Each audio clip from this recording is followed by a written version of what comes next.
बिस्मिल्लाहिर्रहमानिर्रहीम। मैं सैफुर्रहमान अपने यूट्यूब चैनल में आप लोगों से मुखातिब हूँ। उम्मीद है आप सब लोग खैरियत से होंगे और पाकिस्तान की खैरियत, सलमियत और ख़ुद मुख्तियारी के लिए हमेशा की तरह दुआ गो रहें।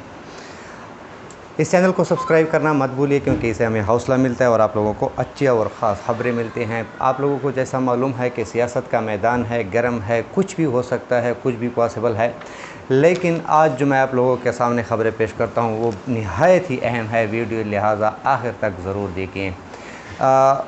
जंग शुरू हो चुकी है इक़्तिदार की। जैसे ही बजट पेश हो गई तो इसके बाद एक जंग छिड़ गई है सारे पार्टियों के बीच में, और एक रेस लगा हुआ है इक़्तिदार की। कोई कहाँ का इक़्तिदार मांगता है, कोई कहीं का इक़्तिदार मांगता है, और मांगने वाले आपको मालूम है, लेकिन किससे मांगते हैं वो भी आप लोगों को मालूम है।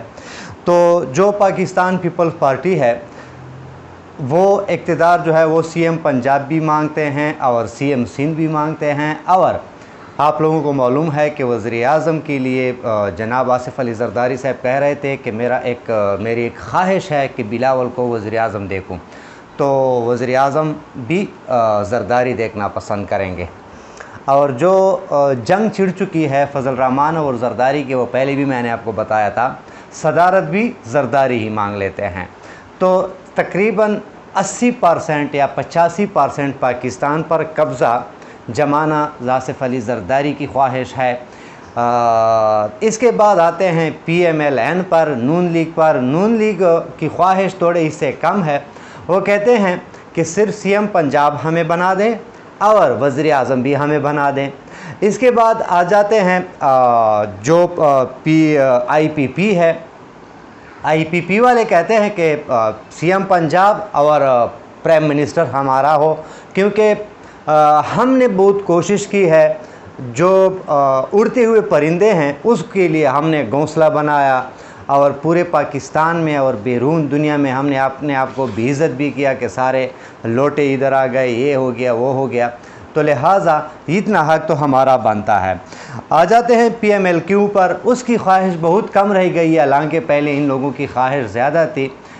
ये वज़ीर-ए-आज़म बनना भी चाहते थे और सीएम पंजाब भी बनना, लेकिन अब उन लोगों को पता चल चुका है कि अब सिर्फ हमें सीएम पंजाब मिल जाए तो भी बड़ी बात है।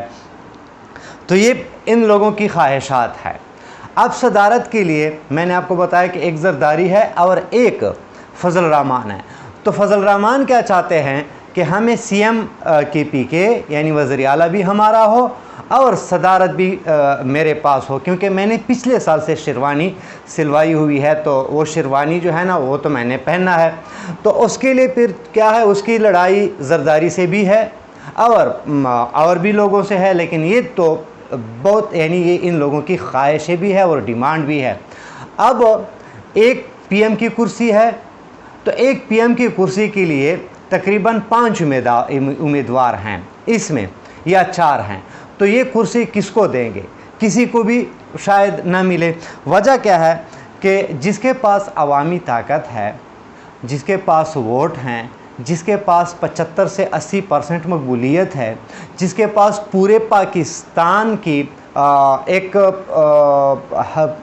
मकबूलियत की एक वो पहुंच चुकी है, चारों सूबे में उसकी मकबूलियत है, उसको तो सियासत से आउट किया हुआ है। उसको तो न PM के लिए कोई ये है, न CM के लिए, क्योंकि वो तो ये लोग बिल्कुल देखना ही नहीं चाहते।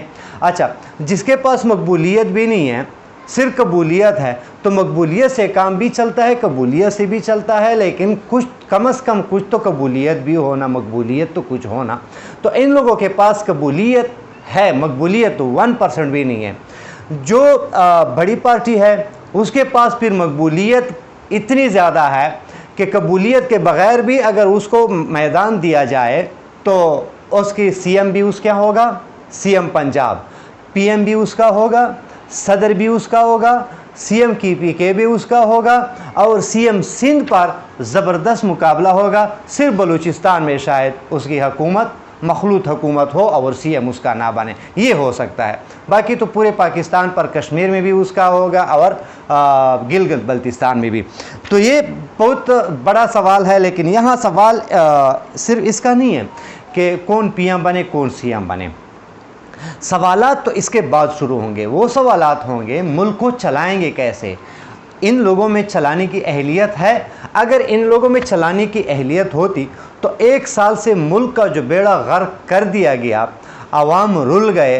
ये लोग तो जैसे आए हैं अभी तक ये लोग अपनी ही उल्लू सीधा करने के लिए लगे हुए हैं, अपने मुकदमात ख़त्म करने के लिए। आइन की धज्जियाँ उड़ाई गई, कानून को नहीं मानते, सुप्रीम कोर्ट को नहीं मानते। वजह सिर्फ़ और सिर्फ अपने आप को रिलीफ देना, क्योंकि आवाम के लिए तो ये आए नहीं थे। तो आवाम कब तक सब्र करेगी? आखिरकार आवाम भी दिल बर्दाश्त होकर जिस दिन बैलेट पेपर उसके सामने आए, सब पूरे पाकिस्तानी ये गवाह रहे ना कि इन लोगों को तब पता चलेगा जब पाकिस्तानी आवाम के सामने बैलेट पेपर आ जाए।